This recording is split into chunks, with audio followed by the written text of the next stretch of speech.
Update muna nga tayo sa mundo ng basketball, partikular na sa Gilas, Pilipinas. Ang anak nga ni Justin Brownlee ang lakas ng maglaro sa Amerika. Pagdating sa Pilipinas, local kaya ito o import?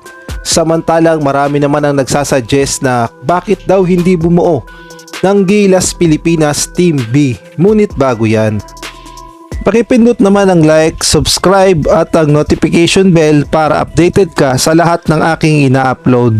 At kung gusto mong magpa-member sa aking channel ay pindutin mo lamang ang join at automatic ka na sa mga shoutout. Patuloy nga na nagpapalakas sa larangan ng basketball ang anak o ang panganay na anak ni Justin Brownlee.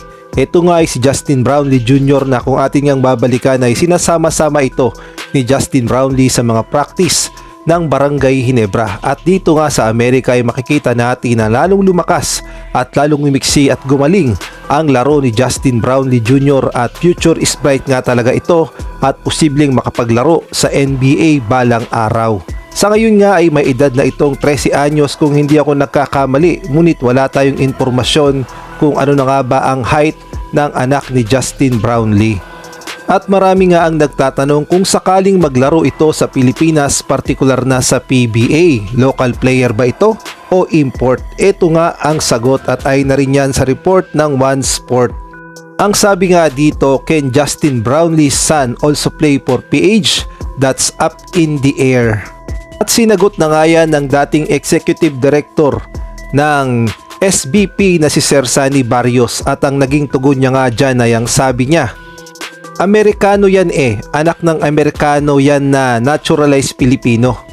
May kutob ako, iba klasifikasyon yan. I don't want to outright say, mukhang hindi. Papatignan kagad natin yan kila attorney. So lumalabas na 50-50 pa talaga kung local player ba ang anak ni Justin Brownlee. Kung sakaling maglalaro siya sa PBA o kaya naman ay sasali siya sa Gilas Pilipinas sa mga laban ng Gilas. Alam naman nating lahat na may rules ang Gilas pagdating sa mga player na sumasali sa bawat bansa. Halimbawa na lamang itong si Justin Brownlee Jr. Kung gusto talagang maging local player ito ng SBP ay ngayon pa lamang ay dapat kunin na nila o kumuha na sila ng passport nito bago to mag 16 dahil yan nga ang rules sa Hagop rules na before 16 ay kailangan makakuha ng isang player na nag-a-apply upang maging local player sa kani-kanilang bansa. Kaya naman yan talaga ang magiging sagot kung sakaling gagawing local player itong si Justin Brownlee Jr. ay kailangang makuha na siya ng passport ngayon pa lamang. At hindi na nga bago yan dahil ang mga ibang bansa kagaya na lamang ng Qatar ay ginagawa na ang rules na yan. Ang sabi nga dito, naturalized player, foreign-born players with bloodline connection with the country they want to represent must prove their legal nationality through a passport obtained before turning age 16 regardless of any local laws that deem that nationality as having existed that time. So malaki nga ang tsansa ni Justin Brownlee Jr. na maging local player kung tututukan lamang ito ng SBP at bibigyan agad ng Philippine passport kagaya na lamang ng mga kaso ni Giannis Antetokounmpo at gayon na rin ni Thon Maker at ni Abasi ng Taiwan.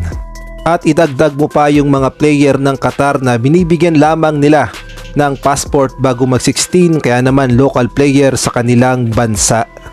At bago nga tayo magpatuloy, shoutout muna kay Mario Martir, Marcelino Jr. Cruz, Marlo Bungalbal, Salvatores, Catherine Vigilia, Kuya Moto TV.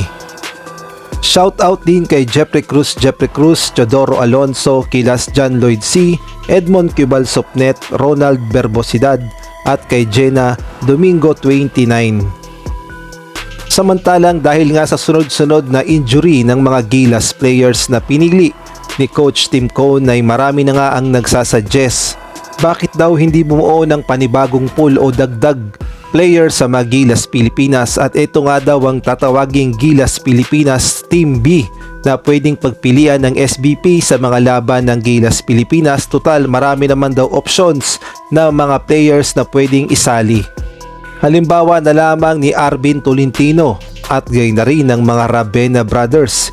Idagdag mo pa itong si RR Pugoy at nandyan din si Gio Chu at pwede rin si Jordan Clarkson as naturalized player bilang option at kasama din dyan si Ange Kwame At syempre hindi mawawala itong si Benny Boatwright at posible din kasama sa Pool B itong si QMB at gayon na rin itong si Remy Martin at idagdag mo pa itong si Justin Baltasar at syempre itong si Renz Abando na marami nang nag-aabang at kasama din sa pool na pwedeng pagpilian si Jordan Heading at itong si SJ Belangel, pwede ring point guard si Dalt Panopio at syempre kasama din dyan itong si Andy Hemau at itong si Lebron Lopez at ang dalawang magkapatid na si Mike at si Ben Phillips na posibleng maging Gilas Pilipinas na sasama sa Gilas Pilipinas Team B. At kung kayo ang tatanungin, sang-ayon ba kayo na magkaroon ng Gilas Pilipinas Team B? Maaari kayong magbigay ng komento sa comment section.